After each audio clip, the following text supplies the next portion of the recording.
It was a black New Zealand country night. It was so dark you could not see the hand in front of your face. I woke in with a noise. I got up and walked into the hallway of the Victorian-style farmhouse. I saw a light at the end of the hall. It was spilling out from underneath the door. I walked towards it. I had to reach up high to get to the doorknob. I opened it. I pushed the door open and stepped into the room. The walls were richly wood paneled. I looked across the room and there was a couch and there was a couple on the couch. There was a man and a woman. He was on top of her. They were doing something. I couldn't figure it out. I just stared at them. I looked at the lady. Her eyes were closed. They then popped open and she screamed, throwing the man off the top of her. She rose and she straightened her clothes and she ran past me, and I knew she went outside because I could hear the back door slam. I then looked at the man. He was furious. He was yelling at me. I didn't know what to do. He then stepped up to me, spun me around and grabbed me by my neck, and he hurled me up against the wood panel wall. The next thing I remember, I was hovering at ceiling height, looking down at my unconscious 3-year-old form. I was trying to decide whether to go back down there or pass over and start again. The next thing I knew, I was unceremoniously thrown over the man's shoulder. He took me to my bedroom and dumped me back into bed. As he did this, my consciousness slammed back into my body. They say that fear is a choice. Well, it wasn't for me. The next day I woke up and I had an all-consuming, pervasive fear that to some degree or another has lasted with me for 50 years. Also, I experienced brain damage. The temporal, occipital, and occipital temporal regions of my brain were damaged. I did probably have a propensity for dyslexia, but from that moment on, I'd soon learn that I couldn't break words up into syllables. I couldn't visualize and recognize words or letters. I've never passed an English test in my life. I was sent to an all-boys boarding school. I remember we had this geography teacher. His name was Fred Goodall, and man, was he a sadist. He would choose a boy to stand before the class and read from a textbook. This morning it was my turn. I opened the text. I looked down. I couldn't understand what I was seeing. Behind me there was a boy. His name was Andrew Russell, and God bless him. He whispered the words to me and I repeated them, and I got through that humiliating ordeal. After I left high school, I vowed I never wanted anything to do with academia again. I went to work on the land as a farmhand. I thought I'd found my home. I never read, I never wrote. Until one day my father came to me and he told me that I wasn't indispensable, that anybody could do my job. So what did I do? I traveled across Australia, through Africa, Europe, North America. I was introduced to wildlife, landscape, people, and ideas that I never knew existed. But the strangest thing of all, that fear that I'd had from childhood was left back in New Zealand. And a whole new perspective was opened up for me. I began on a profound journey, not just of our world, but of our interconnectedness and the incredible modern day parallels of a 3,000-year-old ancient wisdom. I remember as I was in Paddington train station in London. I was about to embark on a train journey to Leamington Spa in Warwickshire, in the centre of England. It was a 2.5-hour journey, and I was wondering what to do. Back then, there was no cell phones, there was no portable video devices, and I was outside W.H. Smith, the bookseller, and I spied a book on a rack at the front of the store. And it had a lion on the front cover. And immediately transported me back to a time when I was in Africa at the Chobe National Park in Botswana. I was on a game viewing platform. There was a South African girl and a German bloke with me up there, and we had turned a corner around from our campsite at Zanin, and we came upon a huge full-maned lion following a lioness in heat. It took one look at us and charged. The man driving the vehicle slammed it in reverse and went back at speed. But it made no difference. It's as if we were standing still. The South African and the German tumbled back down through the game viewing hatch and slammed it shut behind them, trapping me on the roof. But the strangest thing happened. I was so focused on that lion bounding towards us that when it slammed into our grill and shunted the Land Rover backwards further, I got the photograph of a lifetime. But I tell that story not because of the lion, but because of the book.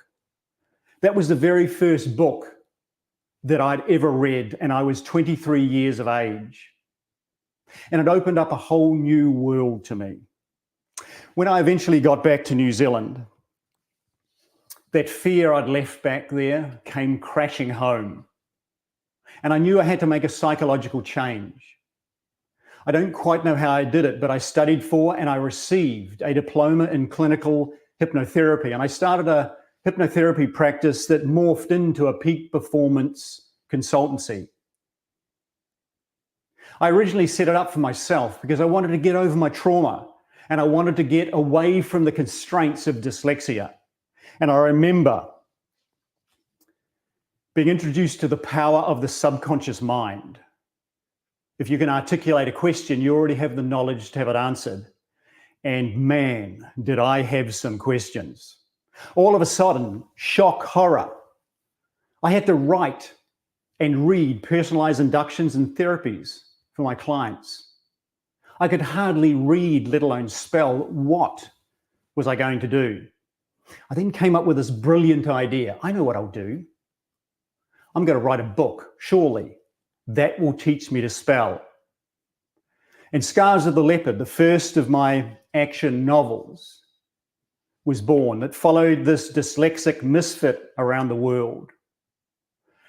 Daily, I meditated. I did self-hypnosis, and I embarked on rote learning. And I learned that if I could repeat a word 20 to 50 times, sometimes it stuck. I had numerous dictionaries and thesauruses. It was a huge struggle, but I set a high, hard goal, medium-term goals and daily tasks. The high, hard goal was to be an internationally renowned best-selling adventure novelist, which I've since achieved. But I tell you those things because it strengthened the prefrontal cortex of my brain. It allowed me to organize my thoughts and focus far more effectively. And it diminished the constraints of dyslexia somewhat. You see, the interesting thing happened when I started to write. While it started as a huge struggle, my consciousness went into an area where the background noise diminished. There was no fear. It was like being on that game viewing platform with that charging lion in Botswana. I would go into a time warp where I could spend hours writing, but I was no longer constrained by my dyslexia. I was experiencing transient hypofrontality, where the prefrontal cortex of my brain quietened down, allowed me to concentrate fully and focus. It increased the right hemisphere compensation of my brain. It strengthened my memory at the hippocampus, and it strengthened the visual word form area of the occipital temporal region of my brain that was damaged in infancy. Through neuroplasticity, my brain began to rewire itself. I was already right hemisphere dominant, but writing further enhanced my intuition and my spatial reasoning. I began to understand the space and concept around words and how they could be strung together into sentences, paragraphs, and even stories. It allowed me to develop new pathways in my brain and compensate for those damaged areas. And it enhanced my already unique cognition. My peak performance consultancy was based on regression. I remember going to my first major client, and I guaranteed them that I would increase their sales force's performance by 50%. Most of them are already peak performers. They just wanted to perform at even higher levels. But I discovered, much like me, they suffered from some sort of trauma. I would identify that trauma and I would change it at a subconscious level by changing that imprinting. And that allowed them to perform at levels they had never experienced before.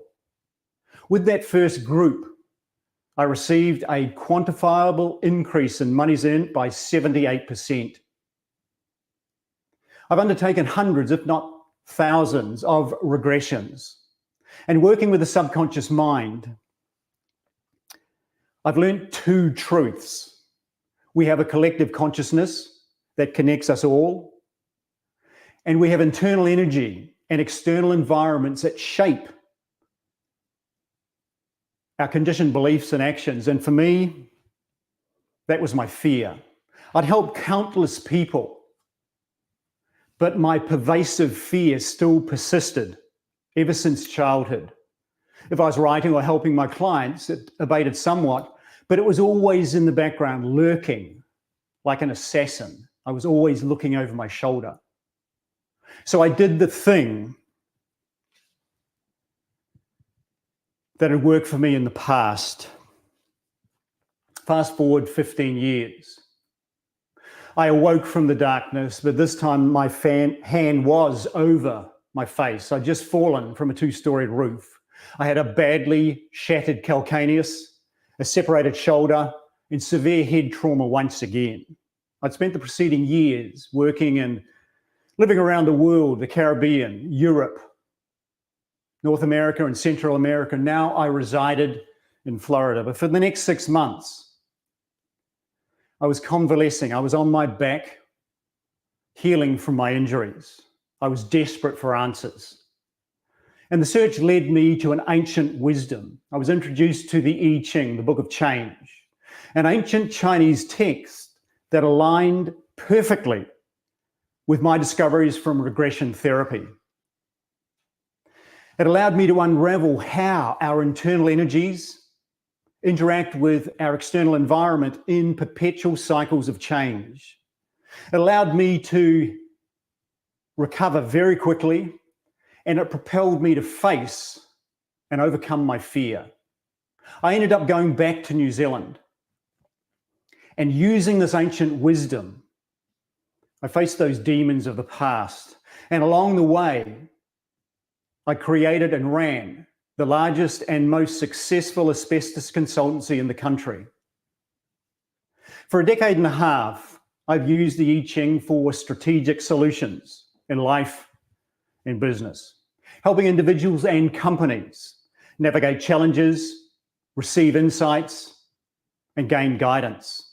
Through oracular wisdom, I found that it aligned powerfully with our interconnectedness and our subconscious mind. For if you can articulate a question, you already have the knowledge to have it answered.